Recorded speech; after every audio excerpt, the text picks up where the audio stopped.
In modern WWE programming, the jobber is all but extinct. There was a time when this majestic species monopolized the airwaves of WWE television. In fact, if you were watching wrestling on TV in the 80s and early 90s, you were seeing little else other than squash matches. Matches between real stars were few and far between. A typical episode of Raw or Superstars might feature one real match. Other shows like WWF Challenge rarely featured any. As an example of how common squash matches were, here's a random episode of Monday Night Raw from 1994. It opens with Razor Ramon vs. Twang, then we get Crush vs. Ray Roy, Doink vs. Mike Terrence, and your main event, Mabel vs. Mike Bell. And this was the company's flagship show. Until the competition of the Monday Night Wars, there was just simply no reason to give away real matches on TV for free. If you wanted to see something that mattered, you either had to buy the pay-per-view or go to the house shows. The jobbers in those days weren't generally booked as the crash test dummies they are now. In the modern era, WWE usually only uses enhancement talent in order to get someone over as a true monster. And in those cases, the jobbers are little more than rag dolls, whose only purpose is to take huge bumps. In the 80s and 90s, jobbers still had to work. While these matches were designed to showcase the WWE talent, jobbers were still allowed offense, and in some cases even made to look competitive. They'd work the crowd and get heat like any other wrestler. In modern times, this position has been taken by undercard wrestlers, guys like Kurt Hawkins, Heath Slater, Zack Ryder, who may not often win, but still get theme music and entrances, and are presented as legitimate WWE stars. The jobbers of yesteryear were journeymen, or ham and edders as Bobby Heenan liked to say.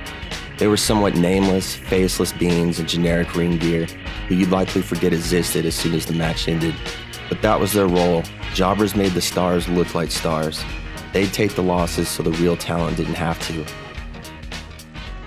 Of course, the downside to this was that jobber matches really weren't all that interesting to watch. Seeing the same story with the same predictable ending play out over and over again was very tedious. WWF Challenge came on Saturdays at midnight in my area. Major angles had occasionally developed on Challenge in the past, but by 1995 it was very much a B show. They'd recap the current storylines and there'd be a few jobber matches, but that was about it. Still, I faithfully watched every week, hoping something interesting would happen.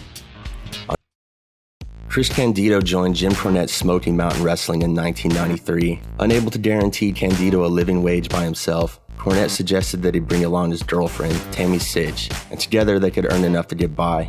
Candido would cut his teeth in Smoky Mountain and even have a run with the NWA World Heavyweight Championship before he and Tammy would be signed by the WWE in 1995, being repackaged as Skip and Sonny, a pair of obnoxious, arrogant fitness gurus. Barry Horowitz debuted on the Florida independent circuit in 1979 and bounced around promotions for several years. He'd worked under the names Barry Hart, then Bret Hart, the Hitman being virtually unknown outside Calgary at the time, then finally Jack Hart. He'd find success in championship wrestling from Florida, where he'd win the NWA Florida Heavyweight Championship in 1985. In 1987, Horowitz would revert to his real name and begin his first stint in the WWE, primarily working as enhancement talent. He'd be released in 1990 and moved to WCW, then the GFW, before returning to the WWE in 1991, again as enhancement talent. There was no reason to expect that the July 9, 1995 match between Skip was only a few months into his run, and had yet to take part in any feuds. Horowitz was just another jobber, basically unknown to most fans, and only distinguishable by his gimmick of patting himself on the back. Not that anyone noticed, but this was actually a rematch of their June 5th match on Monday Night Raw, which Skip had won easily. The match would open with some trash talking, then Skip would hit an arm drag takedown and celebrate with some jumping jacks. Skip would then miss a clothesline and an enziguri, allowing Horowitz to take control with an uppercut and a back body drop. And if you haven't watched much classic WWE programming, then seeing a jobber get so much offense like this might seem a little strange. But as I've said before, this is just how it was back then. Even top stars would sell for unknown jobbers to a certain extent. Horowitz would release the hold and hit a leg drop, then some right hook would knock Horowitz to the mat, and Skip would follow it up with a body slam and another right hook from the second row I've ever seen in wrestling. Listen to that trance, the less fanfare. This actually wasn't the first time a jobber had beaten an established star.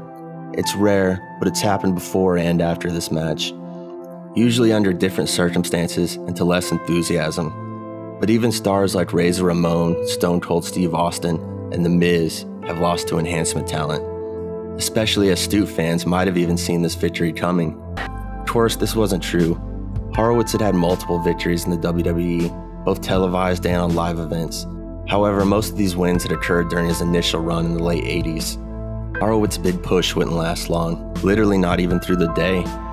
That match wouldn't air until July 23rd. Skip and Sonny would be shown watching a monitor backstage. Skip would be on the verge of tears from embarrassment.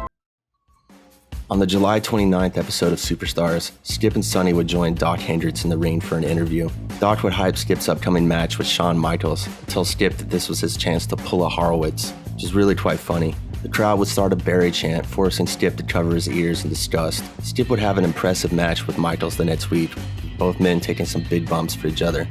This was by far Skip's best match to date, but Michaels would send him to the outside, then grab a mic mid-match and announce that Barry Horowitz had told him that Skip was nothing but a crybaby. Over the following months, Horowitz would begin sporting a pocket protector and eventually start coming out to the traditional Jewish folk song, Hava Nagila. Some people claim this gimmick was inspired by the stereotype of the nice Jewish boy, but overplayed almost to the point of parody. This was the curse of the new generation, an era almost defined by terrible gimmicks. Horowitz had never really had a character before because he never needed one. Now that he was actually being featured, Vince decided that Horowitz's ethnicity was his biggest hook. Skip would eat a sweet chin music for a 3 count. Later in the show, Skip would challenge Horowitz to last 10 minutes in the ring with him. Horowitz would accept, saying that it was a pretty big mountain to climb, but he thought he could do it. Okay, I beat you once, as far as twice. That's a big mountain to climb. I know it's a big mountain to climb, but I know I could climb it. 10 minutes, I think I could do it. The match would take place on the next episode of Superstars. The Skip would Pearl Harbor Horowitz and deliver a suplex on the outside before the bell rang. Horowitz would be unable to compete, and the match would be postponed until later in the show. The second time around, Horowitz would actually get to make an entrance, which McMahon would make note of on commentary. Doc Hendricks would be quick to point out that he still didn't have any theme music. Horowitz and Skip would go the full 10 minutes in a fast-paced back-and-forth match. Skip would continuously waste time doing jumping jacks, posing for the crowd, and prematurely celebrating with Sonny instead of focusing on the task at hand. Horowitz would find the strength and will to keep going, surviving the biggest match of his career up to that point. And although he was unable to score a pinfall, he proved to the crowd that the 1995 SummerSlam is probably best remembered for Shawn Michaels and Razor Ramon's second ladder match, as well as what is probably the weakest main event on a major WWE show ever, Diesel vs. King Mabel. I've already covered that feud in another video. Horowitz vs. Skip would be the 4th match in the card.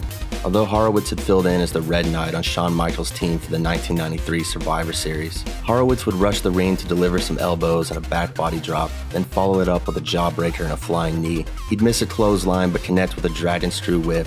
All this before removing his suspenders. Skip would briefly take back control with a right, have none of it though, and the match would continue. Skip would recover and return to the ring. He'd attempt a pile driver, which Horowitz would reverse and follow up with another drop kick. Horowitz would then climb to the top rope, but Sonny would once again interfere, giving Skip the opportunity for a superplex. Suddenly, Hakushi would appear from the backstage. Gene Douglas, on the other hand, would call the result a travesty and grant Horowitz a grade of S for slacker. The company would start selling Barry Horowitz t-shirts immediately following his victory.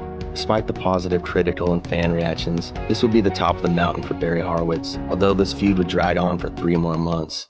On the September 16th episode of Superstars, Skip would be scheduled to face Hakushi, but would claim that he was unable to wrestle due to an arm injury and offer Rad Radford as his replacement. As the match progressed, Skip's injury would be exposed as a ruse. Horowitz would appear from the backstage and throw Skip into the ring, allowing Hakushi to pick up the victory. From here, Horowitz and Hakushi would begin teaming together, and Horowitz would take it upon himself to educate Hakushi, explaining different aspects of American politics and culture in backstage segments.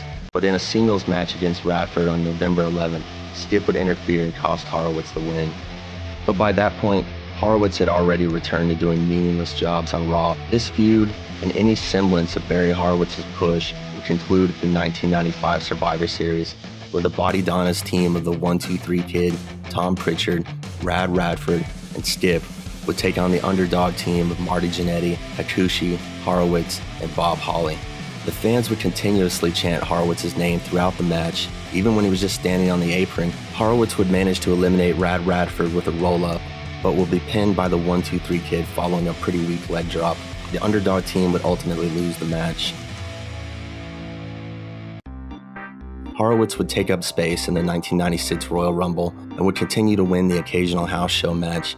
He'd be released in 1997 and would turn up in WCW, where he'd remain until 2000 without earning a single pinfall. According to Horowitz, he was never even fired from WCW. They just stopped booking him and stopped paying him. Chris Candido would leave the WWE in 1996 for a 3-year run in ECW. He'd have a short stint in WCW in 2000, then would return to the Indies until joining TNA in 2005. He'd suffer a badly broken leg at that year's Lockdown pay-per-view and would tragically die due to complications from surgery to correct that wrestler and a jobber seem important. But really, you have to ask, what was gained here? This feud buried Chris Candido, who was a talented young wrestler that could have been a major asset to the company in the talent-strapped years of the New Generation era. And although there were other backstage issues that have been well documented, this feud was a major detriment to his WWE career. This angle has been compared to a similar storyline that the WWE ran 2 years earlier, which involved Sean Waltman as the Kid gaining an upset victory over Razor Ramon on an episode of Monday Night Raw. However, in that case, Razor was already an established star who would be unaffected by the fluke loss, and the Kid was immediately pushed as a rising WWE superstar from that point forward. Candido was an unproven upstart who was booked to look worse than the company's lowest jobber. There was just no salvaging the character after SummerSlam. And maybe it would have all been worth it if they'd actually continued Horowitz's push. But after this feud concluded, he was booked as little more than a jobber with ring music, so much so that fans were still chanting his name months later at the Survivor Series. And he could also work. Barry Horowitz could have a good match with anyone. The company just wasn't interested in continuing to use him as a main roster star. Maybe it's a case of perception becoming reality. Horowitz was booked to lose so much that that's all anyone thought he was good for. Why not just let Skip beat him at SummerSlam? Shutting down an underdog story and raining on Horowitz's parade would have been great heel heat. The crowd would have hated him, and it would have had some long-term benefit. But by having Skip lose and Horowitz move on to nothing, if you liked this video, please give it a thumbs up. If you disliked it, give it a thumbs down. Leave any comments below, and don't forget to subscribe.